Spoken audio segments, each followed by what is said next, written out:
I'm Assistant Director in Public Health, and my work areas include sexual health commissioning, drug and alcohol, smoking, and a range of other services. And just to acknowledge, I'm not actually a practicing clinician, but we do work very closely with Umbrella at United Hospital Birmingham, who run our sexual health services. So if there are any specific clinical questions, we'll pick those up at the end, and if I can't answer them, we'll come back with some answers. So as you can see, we've got a number of slides. They cover 6 key areas we're going to look at today. So firstly, what is sexual health? Then why it's important that we're aware and have an understanding of sexual health. Going to look at relationships, sexually transmitted infections, information around contraception, and then think about your role as healthy workplace champions and how you can support us in promoting messages around sexual health so we can promote awareness of good sexual health and what we can do to keep our sexual health healthy. So if we go on to the first slide, please. So as I said, what is sexual health? Well, it's an aspect of our health and well-being, which is very important, just as it is to keep physically healthy and be aware of our mental well-being, our emotional well-being. Sexual health is another aspect of our overall well-being for ourselves, in our relationships, in our families, in our communities. And it includes keeping well, staying well, having positive and respectful experiences, being free from coercion, and we'll come on to that a bit later, and then respecting everyone's sexual rights. So if we go on. So who's affected in terms of sexual health and well-being? Well, when we look at the evidence and the data, we know in 2021 there were probably over 4 million consultations at sexual health services in England, which is a considerable amount.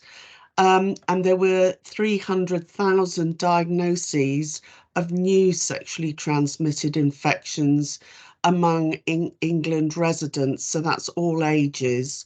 But when we look at those aged 25 and under in Birmingham, there were 485 new cases of sexually transmitted infections, and that excludes chlamydia, and that's per 1,000 head of population. So that's a way we try and compare rates across different localities, geographies.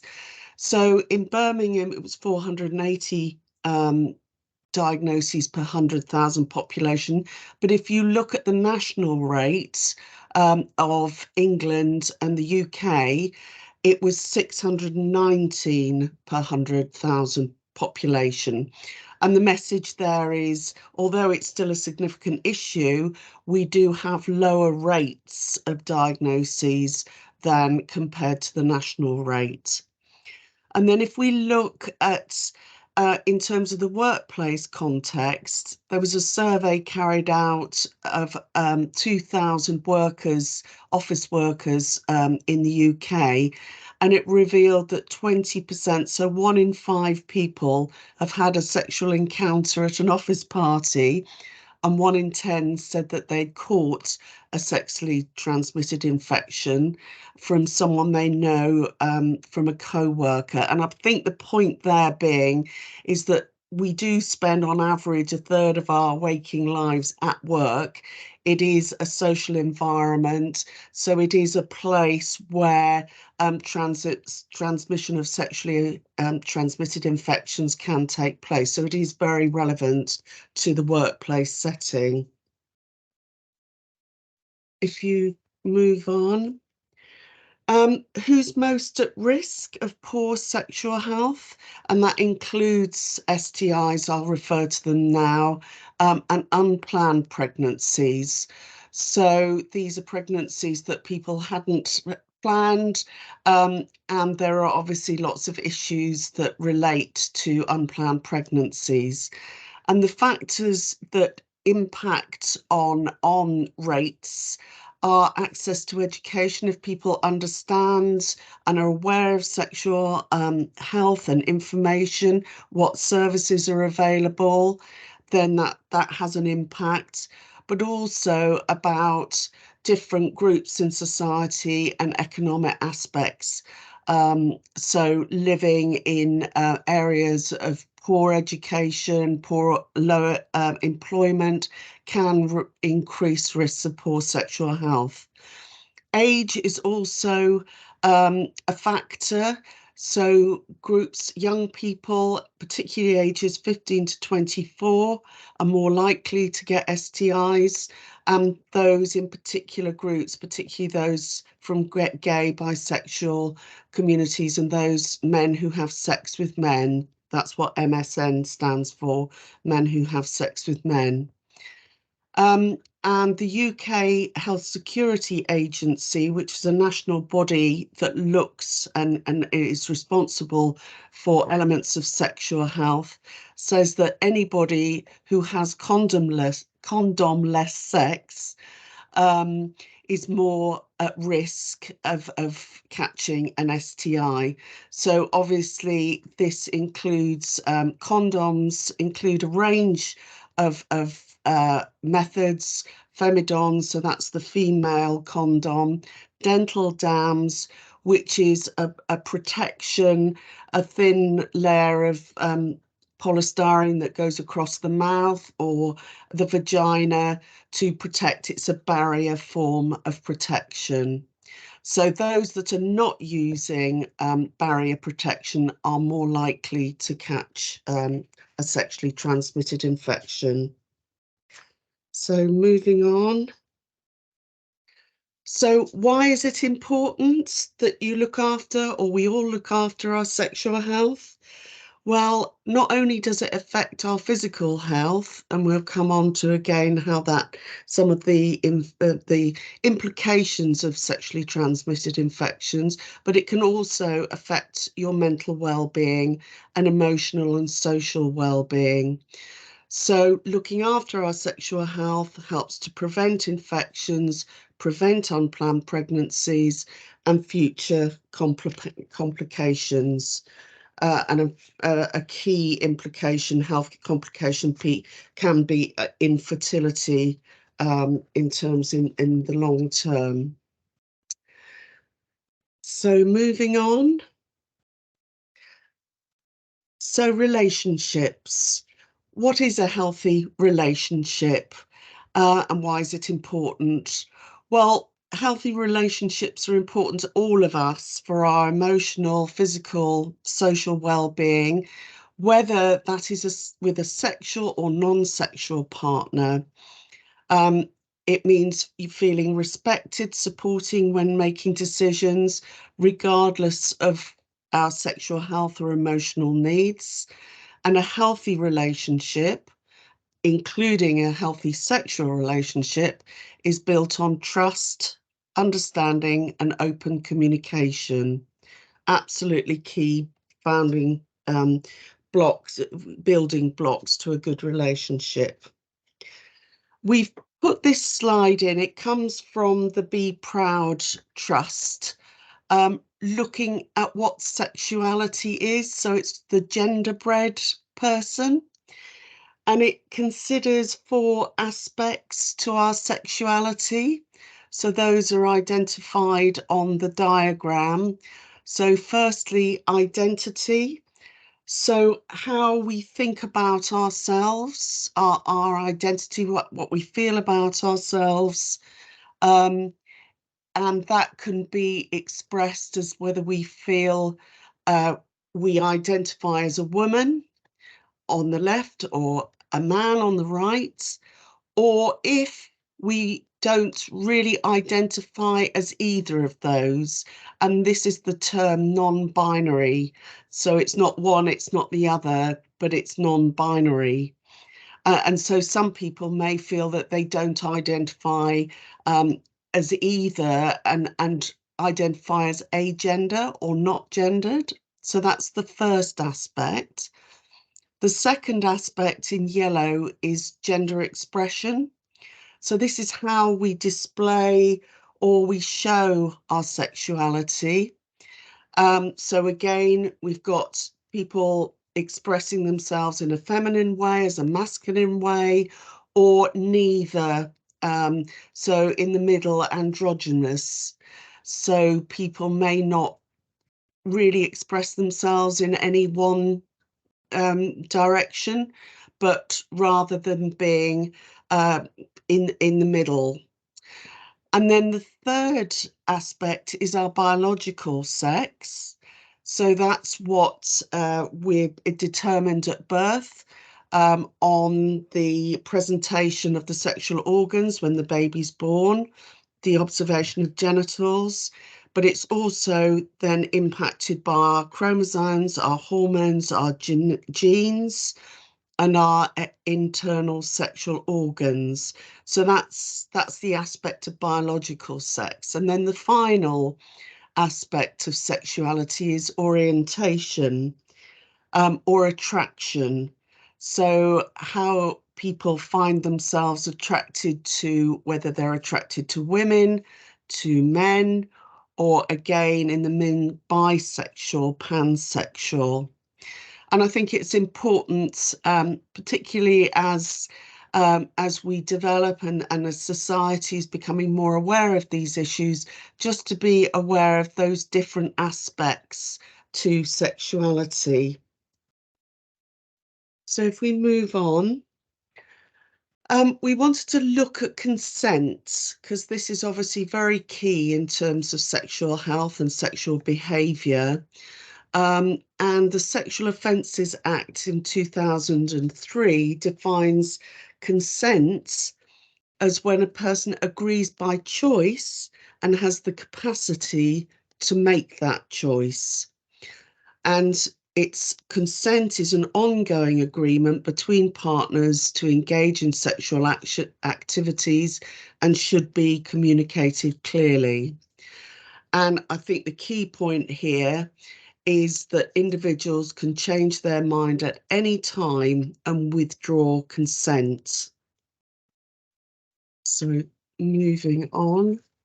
So what does that mean? You know, again, how do we express consent? What does it look like? So it may be being enthusiastically saying yes, very openly, talking to the other person about what you want and what you don't want, and listening to them in return, and listening and respecting, checking with other people. As we said, it's ongoing. So is this still okay? Are you comfortable? Do you want to stop?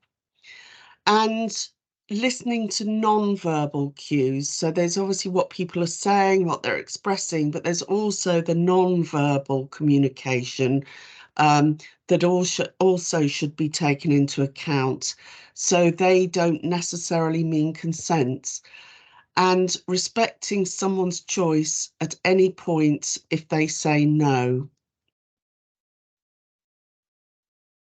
Moving on.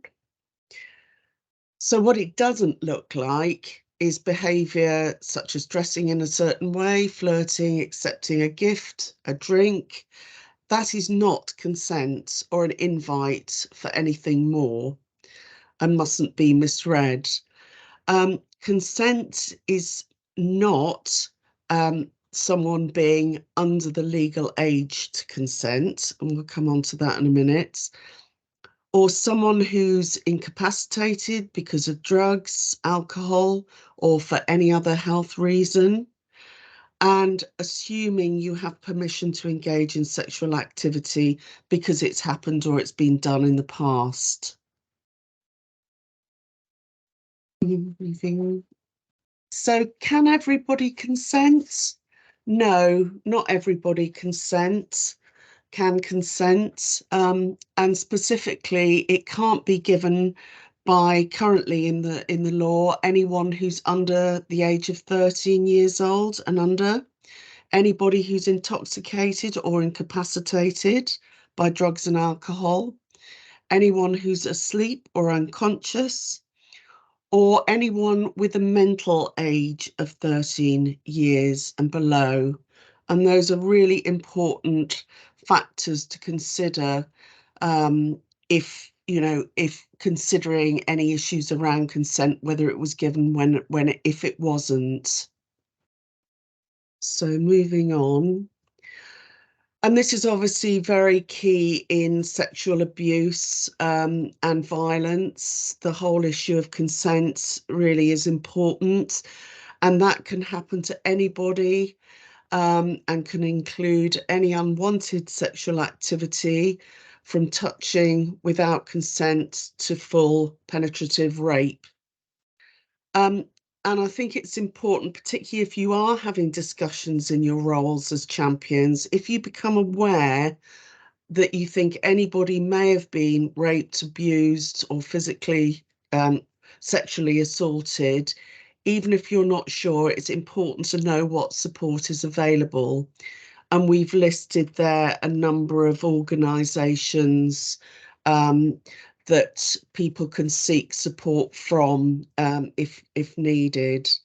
So just to say, in terms of the acronyms, LGBT, lesbian, gay, bisexual and transsexual, that's what that term means. So we've got the links there. So if anyone wants to find out more about those organisations, do please click and have a look. And then I wanted to look at safeguarding issues. So all of us have a responsibility around safeguarding for children, young people, or vulnerable adults. And particularly if you think a child or a young person or an adult is at risk of immediate harm, you should dial 999. So that could be in your personal life, it could be in the workplace, or in your professional capacity, whatever your profession is. So we all have a responsibility. If you see it, then call 999.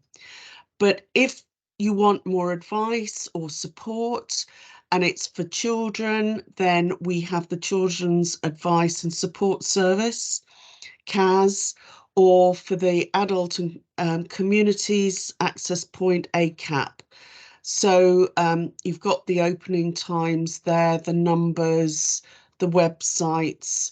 So if you have any concerns regarding safeguarding, for children, it's CAS, and for adults, particularly older, vulnerable adults, so that might be people with learning disabilities or older people, people with mental health problems, then ACAP is there to support.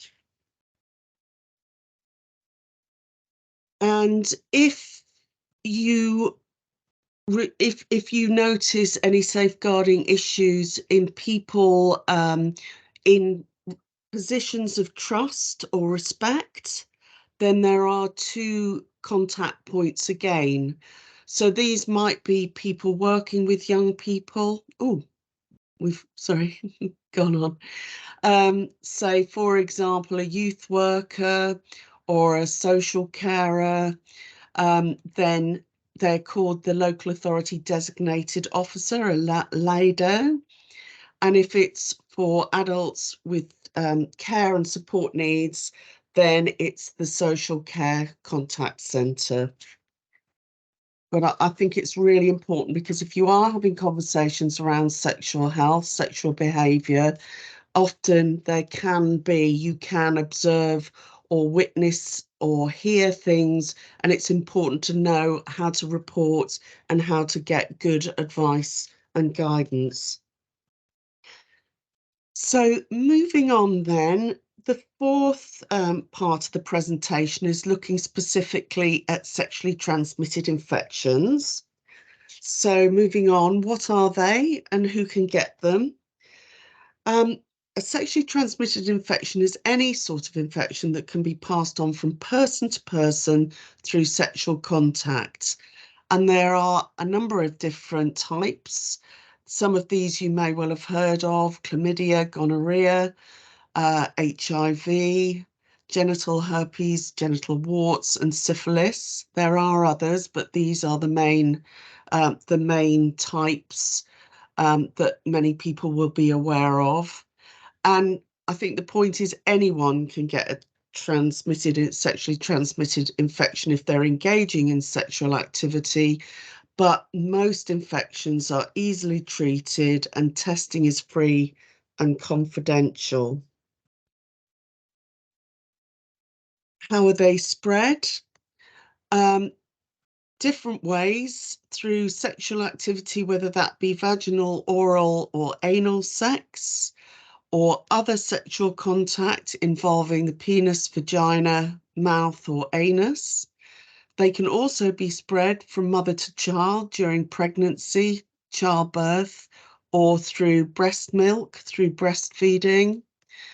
And some infections can be spread through non-sexual means, for example, blood transfusions. And this was a real issue in the early days of HIV, where people did contract HIV through blood transfusions.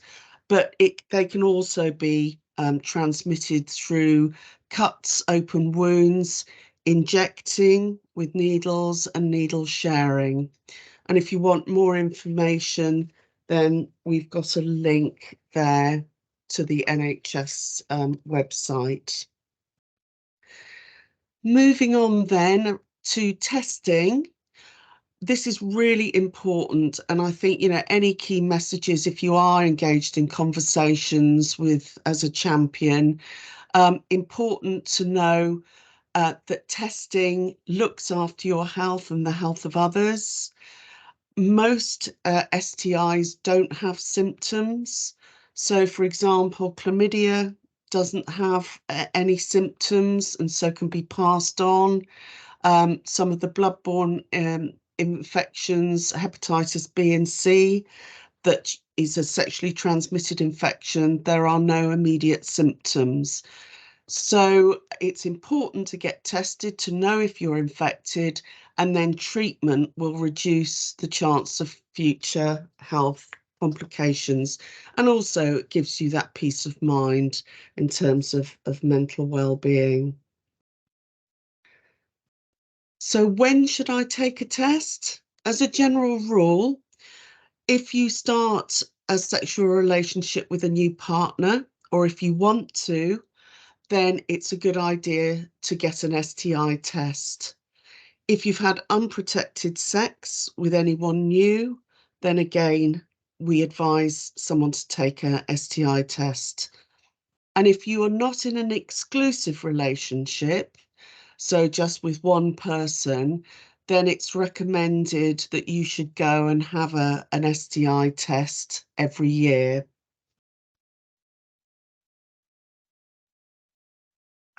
So testing is provided through sexual health services, and it can feel nerve-wracking and it puts a lot of people off. But if you do go and approach a clinic to get a test, it's free, it's non-judgmental, it's confidential, anonymous, and discreet. So, that should put people's minds at rest that they can go. They're not going to be judged. Staff are very open. They deal with it as part of their jobs day in, day out. They have a lot of knowledge, expertise, and your information will not be passed on to your GP. Your information stays within the sexual health service and not passed to other parties. How do you get a test? It's quick and easy. You can get one by visiting the walk-in clinic. And in our case in Birmingham, That's provided by the umbrella service. There are different clinics, and we've got the website for umbrella later in the presentation. You can find out where those clinics are run and when. And you can also get a test from a pharmacy, an umbrella pharmacy, and we've given the link there to find your local clinic or pharmacy. But you can also now order a test to your home online through the umbrella website, or you can collect one from an umbrella pharmacy. So we've made it or we tried to make it as easy as possible for people to access tests in the most helpful and appropriate way. The treatment, if you do a test, send it off, or at the clinic and it comes back positive, the main thing is not to panic. It's not the end of the world. Most STIs can be easily treated, and for those that can't, they can be managed. And I think this is really important for people to understand. When HIV was first, identified, people saw it as a death sentence. It's not anymore. There are effective treatments, ways of managing it. But if you don't know you're HIV positive, then you can't access the treatment and support that's available. And that goes for other STIs as well. I mean, many of the bacterial infections like syphilis, gonorrhea can be easily treated with antibiotics. But unless you have been tested and have that diagnosis, they can't be treated. And it is important to get treated as early as possible. Because it prevents them being passed on to other people, but also causing long-term complications. So getting tested as soon as possible will prevent this. So again, for example, chlamydia. Chlamydia is easily treated. It's a very common STI. But if treated, it responds very well. But if left untreated, can cause complications like pelvic inflammatory disease, which can lead to infertility. So it is important we pick up infections early so you can get appropriate treatments. So moving on, right, okay. Informing your partner of an STI. So during treatment, if you've accessed the services through Umbrella, they will support you in informing your sexual partner, because also obviously if you're infected and you've been having active sexual relations with a partner, there's a very high chance they will be infected as well. So these can be sensitive conversations in different contexts, and that's where the umbrella service can help through what we call a contact tracing service. So they can help you contact a partner or anybody else that you may have engaged in sexual activity with, to inform them that they might be at risk, and encouraging them to come forward for testing. And in doing that, they don't necessarily need to name you. So it is, again, a confidential service. But if you click on the link to Umbrella, it gives you more advice. But they do have a whole team. They're called health advisors, and they do a lot of the follow-up, the contact tracing, to try and break any chain of onward transmission. So can I prevent STIs? Yes. Yeah. Taking precautions, getting tested, as we talked about, being open and honest, talking honestly with potential partners, and taking and using physical barrier contraceptive methods, condoms, femidons, dental dams, and gloves. So moving on now to contraception. How are we doing for time? We're half past. So contraception, condoms is probably the most commonly known, one of the commonly known types of contraception, and the only type that can prevent against pregnancy alongside protecting against sexually transmitted infections. So it's important to talk to partners about using condoms, and understanding obviously that it protects yourself, but it protects others, and being confident in those conversations because they may feel tricky, but if we see it as an important part of looking after our sexual well-being, it's really important to have those conversations. Suggestions here is just think about the timing, how to have the conversation, but also take responsibility for initiating and having those conversations. Other types of contraception, you may have heard of LARC, which is long-term reversible contraception, such as the uterine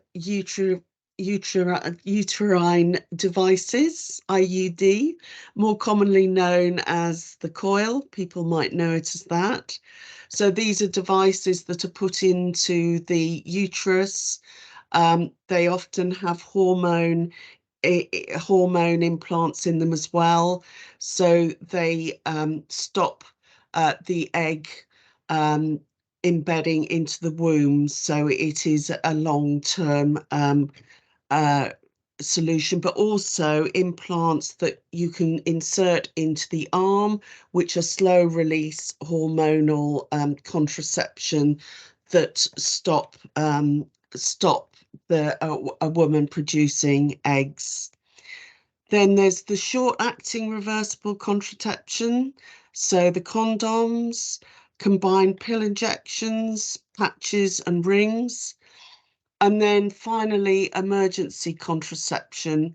So more, well, was commonly known as the morning after pill, and also intrauterine devices are also used for emergency contraception. So that is if you've had unprotected sex, you can access emergency contraception up to 72 hours after sex to prevent pregnancy.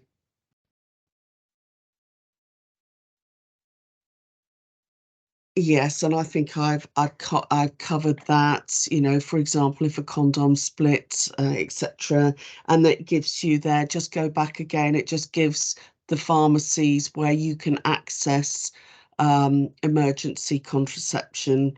So pharmacies are local clinic or GP. So that's the end of the sort of factual inputs. And then it's really thinking about how you can help. So it is about having conversations, talking about the importance of sexual health, looking after our sexual health, connecting people in the communities that you work with, so in the workplace, but also within your own communities through the support that's available, signposting people to web pages, telephone numbers, just making people aware of what support is there. And also your role in having those conversations, feeding back to us what you hear people say. Is there more support and help that's needed? So we can continue to improve support, provide information for our citizens.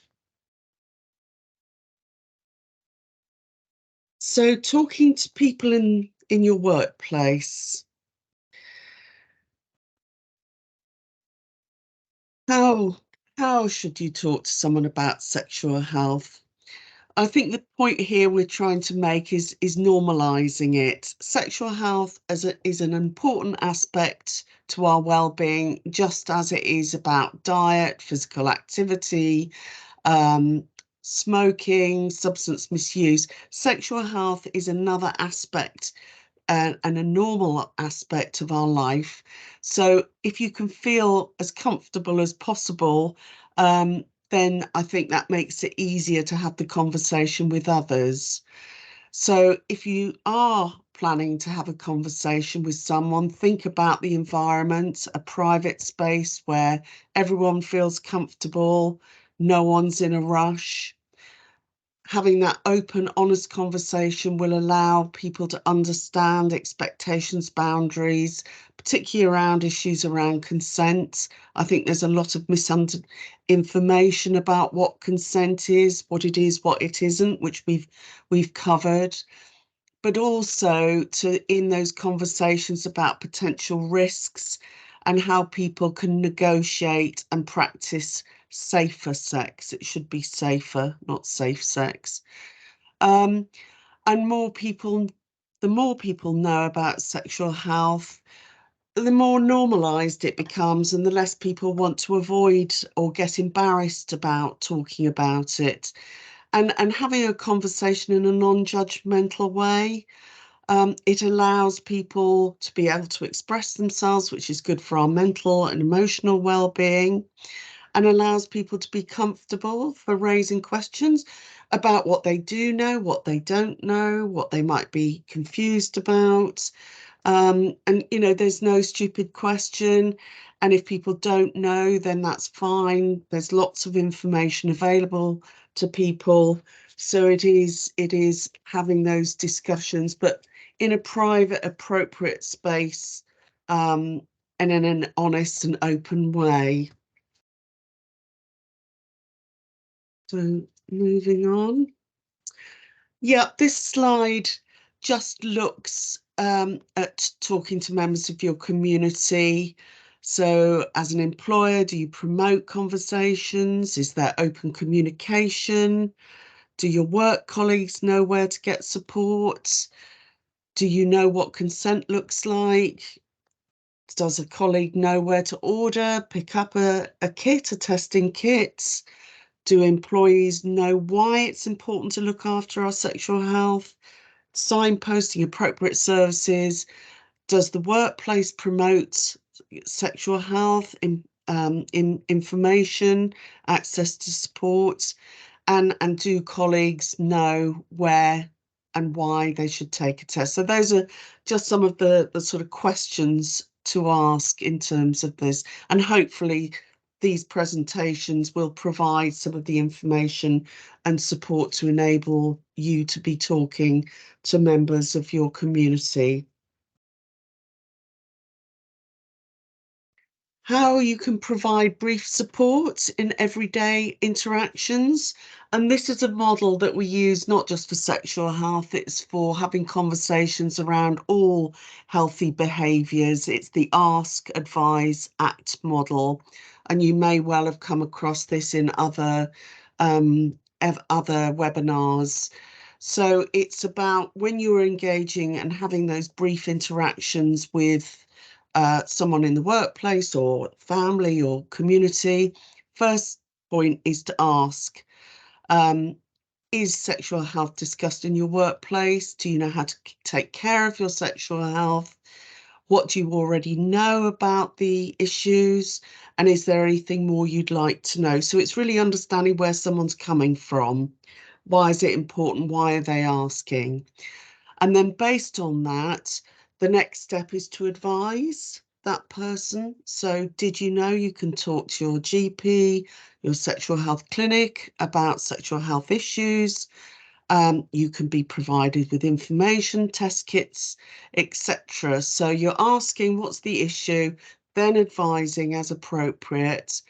And then the act is encouraging people to take action, whether they need to access services, order a kit, or find out about services such as Umbrella. So that ask, advise, act model does relate to, you know, if someone wants to stop smoking, if someone's worried about their mental well-being, or if they're abusing or misusing substances, alcohol, illegal drugs. It is that ask, advise, act model that's a very good way, a good prompt for you in your head to be using to guide conversations. And we just came up with a case study here. So Amy is a bolder, healthier workplace champion, having a conversation at work with a colleague who'd attended a party and had consensual, unprotected sex. So it's like, hi, Amy, how are you? I've recently attended a party, and is acknowledging that they've had unprotected sex and they want more information. So then the response a champion might say is acknowledging, yes, glad you had a good time, and then providing the advice and information. So did you know where you can get contraception advice? A walk-in clinic, order a test, etc. So if someone is asking, then you're advising, and then the act would be you either provide that information or the person that's asked can then act and follow up on the advice that you've given.